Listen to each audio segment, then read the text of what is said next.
الملعب. أحمد تمريرة عند الشلهوب إلى الفريدي، تدخل قوي وبطاقة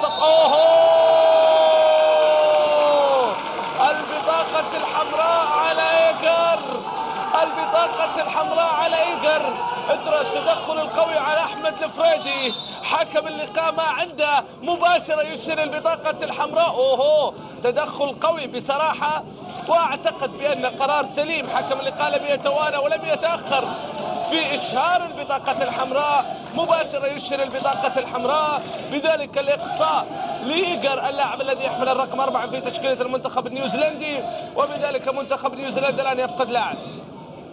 منتخب نيوزيلندا الآن يفقد لاعب. 7 دقائق فقط كانت كفيلة بأن يقصى لاعب المنتخب النيوزيلندي اللاعب إيجر بالبطاقة الحمراء. تدخل كان عنيف بصراحة، تدخل قوي جدا،